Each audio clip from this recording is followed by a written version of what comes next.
Good morning. उम्मीद करती हूँ आप सब लोग अच्छे होंगे, मज़े कर रहे होंगे। तो आज लुइस है की बुक का सेकंड पार्ट मैं आपके साथ में शेयर कर रही हूँ। लास्ट वीडियो में मैंने उनका फर्स्ट पार्ट शेयर किया था। आज हम सेकंड पार्ट को लेंगे, जो है समस्या क्या है। वो कहते हैं कि हमारी ज़िंदगी में हम समस्याओं के साथ में घिरे रहते हैं। तो आखिर समस्या क्या है? डे बाय डे की हमारी लाइफ में हम बहुत सारी चीज़ों से उलझे रहते हैं। तो उनकी जो बुक है, उन्होंने जिस तरह से कहा है कि समस्या क्या है, आखिर हमको क्या समस्याएं ऐसी है जो हमें उलझाए रखती है। तो पहला कहते हैं कि मेरा शरीर काम नहीं करता। समस्याओं की शुरुआत होती है हमारे शरीर से। हमें अक्सर ये शिकायत रहती है कि मेरा शरीर काम नहीं करता। जैसे पीड़ा होती है, दर्द होता है, स्वेलिंग हो जाती है, हमारा शरीर वृद्ध होता चला जाता है, हमें ठीक से दिखाई नहीं देता है, बीमारियां घिरती है, हम जो करना चाहते वो कर नहीं पाते हैं। वो जवान हो, वृद्ध हो, आजकल तो बच्चों को भी तकलीफ़ है। तो ये शिकायतें जो है हमें, वो क्यों है? आगे वो कहते हैं कि हमें शिकायत होती है हमारे संबंधों से, हमारे रिलेशन से, कि हमारे रिलेशन अच्छे नहीं हैं। हम जो चाहते वो हमें मिलता नहीं है अपनों से। कोई मुझे सुनता नहीं है, कोई सुनना चाहता ही नहीं है, सब अपनी ही सुनाते हैं। जब जिसको जो काम पड़ता है वो काम निकलवा के चला जाता है। ऐसी बहुत सारी चीज़ें हैं कि जैसे मेरे आसपास लोग घूमते ही रहते हैं मुझसे अपना काम निकलवाने के लिए, पर जब मुझे ज़रूरत होती है तब मेरे आगे कोई नहीं होता है। मुझे अकेले ही लड़ना पड़ता है। मेरे प्रेम संबंध सही नहीं है, मुझे किसी से प्यार नहीं मिलता है, वगैरह वगैरह। फिर वो कहते हैं कि हमारी शिकायत होती है, समस्या होती है, समस्या कहो या शिकायत एक ही है, कि नाણાકીય व्यवहार, फाइनेंशियली प्रॉब्लम, वो ठीक नहीं होता है। तो जैसे मेरे पास पैसे नहीं रहते, पैसे आते हैं तो कहीं ना कहीं खर्च हो जाते हैं। जितने खर्चे होते हैं उससे कम आते हैं पैसे, या अगर आ भी गए तो उससे कई दुगना खर्चा सामने आ जाता है।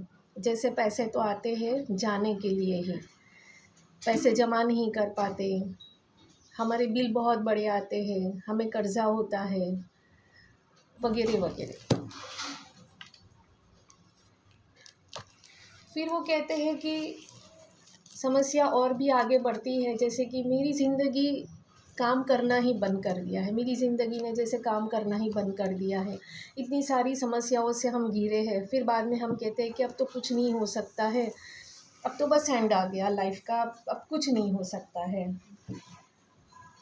तो फिर वो आगे कहते हैं कि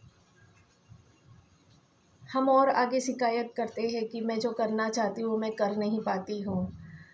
जैसे कि हमारे financially problem, relation problem, health problem. मेरे पास भी कई सारे ऐसे लोग आते हैं जो कहते हैं कि हम करना तो बहुत कुछ चाहते हैं पर हम कर नहीं पाते क्योंकि सराउंडिंग सिचुएशन इस तरह के है। मैंने आपसे अपने पहले वीडियो में एक बात शेयर करी थी कि मैं लुइस है की किताब इसलिए शेयर करना चाहती हूँ क्योंकि इनकी किताब से मुझे जो रास्ता मिला है मेरी ज़िंदगी में, मैंने जो सफलताएं पाई है वो due to this book Louis की। तो मैं भी अपनी ज़िंदगी में बहुत हद तक निराश हो चुकी थी। बहुत सारी शिकायतें मुझे भी थी कि रिलेशन अच्छे नहीं है, कोई सपोर्ट नहीं करता है, पैसे की तंगी है, हर जगह से एक फेलियर ही फेस करना पड़ रहा है। मेरे पास टैलेंट तो बहुत है पर मुझे कोई प्लेटफॉर्म नहीं मिलता है, कोई सपोर्ट नहीं करने वाला है। तो ये शिकायतों से मैं भी घिरी थी कभी ना कभी।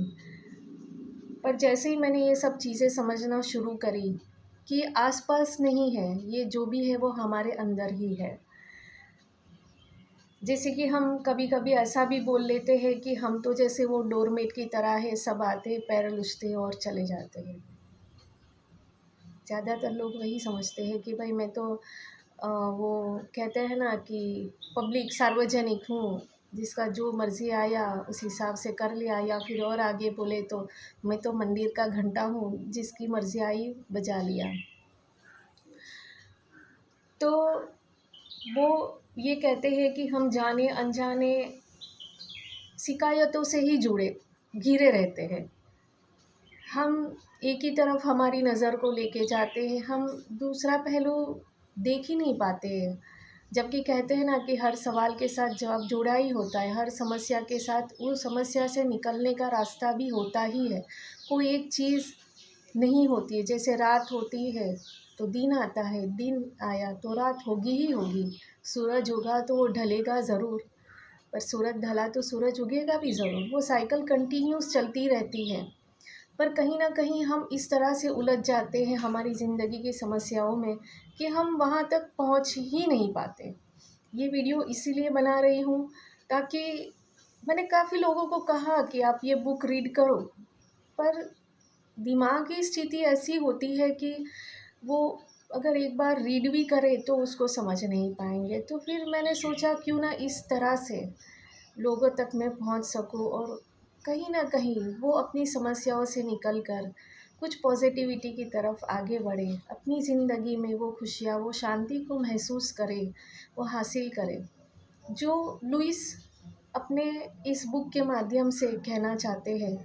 उन्होंने भी अपनी ज़िंदगी में बहुत परेशानियों का सामना किया, बचपन से लेकर जवानी तक। फिर उनको भी कहीं ना कहीं रास्ता मिला, वो भी अपनी ज़िंदगी में लड़ते रहे, आगे बढ़ते रहे। और ऐसे मेरी जैसी कितनी सारी ऐसी लेडीज़ है, जेंट्स है, जिन्होंने ये किताब पढ़ी और अपनी ज़िंदगी में उन्होंने सफलता पाई।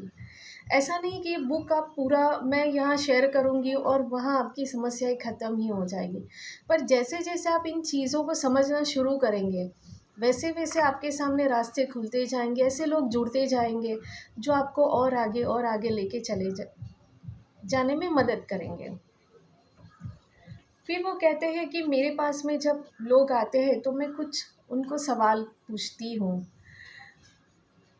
तो वो सवाल मैं आपके साथ में शेयर कर रही हूँ। वो कहते हैं कि जैसे कि तुम्हारी ज़िंदगी में तकलीफ़ क्या है, तुम्हारी तबीयत कैसी है, तुम अपना जीवन निर्वाह कैसे चलाते हो, क्या आप जो काम करते हैं वो काम आपको पसंद है, आपकी फाइनेंस कंडीशन कैसी है। फिर वो पूछते हैं कि आप जिसे प्यार करते हो क्या वो भी आपको प्यार करता है, आपको लास्ट में किससे प्यार हुआ था, क्या आपको याद भी है कि आपको पहले किससे प्यार हुआ था।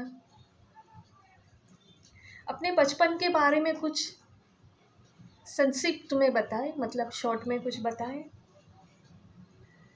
वो कहते हैं कि जब मैं ये सवाल पूछती हूँ तो उनके फेस एक्सप्रेशन, उनका बॉडी लैंग्वेज वो देखते हैं, उसको एनालिसिस करते हैं कि वो क्या सोच रहे हैं, क्या वो सारे सवाल के जवाब उनके पास में है।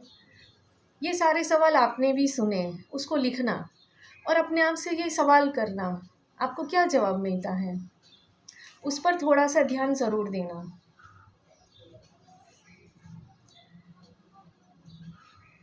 फिर वो कहते हैं कि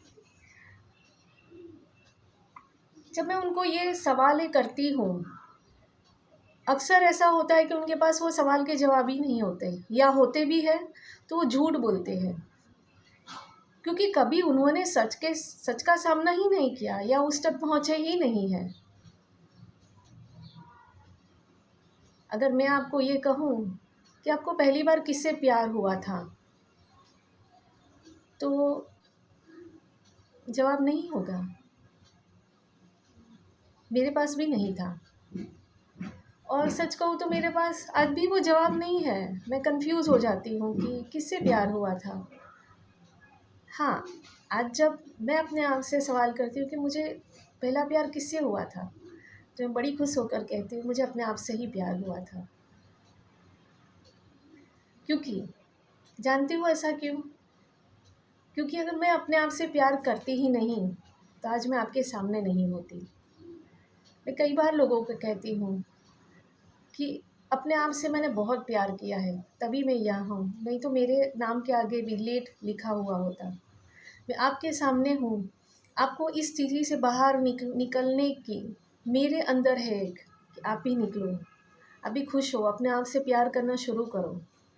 तो हाँ, मैं ये कहूँगी कि मेरा पहला और आखिरी प्यार मैं खुद हूँ। क्योंकि मैं जितना अपने आप से प्यार करती हूँ ना, मैं उतना किसी से कर ही नहीं पाऊँगी। जब आप अपने आप से प्यार करना शुरू करते हैं, अपने आप के हर तरीके से ख्याल रखते हैं। हमने आगे की बातें करी, हमें बहुत सारी शिकायतें हैं। पता है वो शिकायतें क्यों आती है? क्योंकि हम दूसरों से उम्मीद करते हैं। हम खुद को समझ ही नहीं पाते हैं कि ये सब कुछ हम खुद को दे सकते हैं। पर हमने यही सीखा है कि सामने वाला हमें कुछ कहे, कुछ दे तो वही सही होता है। सामने वाला हमें कहे कि मैं तुझसे बहुत प्यार करता हूँ तो वो ठीक है। पर कभी हम खुद को ये नहीं कह पाते हैं कि मैं तुझसे बहुत प्यार करता हूँ, मैं तेरी हर तरीके से तेरी हर उम्मीद को पूरी कर सकती हूँ, पूरा कर सकता हूँ। मैं तुझे अच्छे कपड़े पहना सकता हूँ, मैं तेरे साथ अच्छा रिलेशन बना सकता हूँ। क्या कभी अपने आप से ऑनेस्टली रिलेशन निभाया है? हम उम्मीद करते हैं कि सामने वाला हमारे साथ में ऑनेस्ट रहे, पर क्या हम कभी हुए हैं? नहीं। ये थोड़ा सा मुश्किल है पर नामुमकिन नहीं है। खुद से वफ़ादार रहो। जिस दिन खुद से वफ़ादार रहोगे, जिस दिन खुद की सुनोगे, हमें शिकायत की हमारी कोई सुनता नहीं है। क्या कभी खुद की सुनी है? खुद क्या चाहते हो? आपका अंतर्मन क्या बोलता है? क्या कभी वो किया है? नहीं। हम अक्सर वही करते हैं जो दूसरों को अच्छा लगता है। दूसरों की खुशी का ख़्याल पहले रखते हैं। जिस दिन आप खुद से प्यार करना, खुद की सुनना, खुद से वफ़ादार होना शुरू करेंगे, तो जिस तरह से मैंने कहा वो सारी शिकायतें अपने आप ही ख़त्म हो जाएगी। हर चीज़ का, हर एक परिस्थिति का स्वीकार करो। कहते हैं ना, जो बीज बोओगे वही पाओगे। शिकायतों का बीज बोओगे तो शिकायत वाला ही पेड़ उगेगा, वही फल खाने को मिलेगा। फिर सराउंडिंग वही लोग मिलेंगे जो शिकायत ही करेंगे। वो अपनी शिकायत करेंगे, आप अपनी करेंगे, और होगा क्या? क्या बढ़ेगा? शिकायतें ही बढ़ेगी, तकलीफ़ें ही बढ़ेगी, बीमारी ही बढ़ेगी, पैसे की तंगी ही बढ़ेगी। और फिर हम कहते हैं कि हमारे पास तो इतना पोटेंशियल है, हमने इतनी डिग्रियां हासिल करी, हम ये है, हम वो है, पर फिर भी हम असफल हैं हमारे जीवन में। तो दोस्तों, आज की वीडियो में मैं इतना ही आपके साथ में शेयर करूँगी, क्योंकि वीडियो बड़ा लंबा हो जाता है और इतना पेशेंसली सुनना सबके लिए आज की डेट में थोड़ा सा मुश्किल है। तो मैंने सोचा कि मैं छोटे छोटे पैराग्राफ्स को आपके साथ में शेयर करूँगी और ऐसे ही आपके साथ में एक एक चैप्टर को कंप्लीट करूँगी। तो ये जो सेकंड चैप्टर इनका है, समस्या क्या है, ये इसका पार्ट 1 मैंने बनाया। अभी ये आगे क्या कहते हैं और हम इस समस्याओं से कैसे निकले, उसके बारे में हम बात करेंगे मेरे नेक्स्ट वीडियो में। तब तक अपना ख्याल रखिए।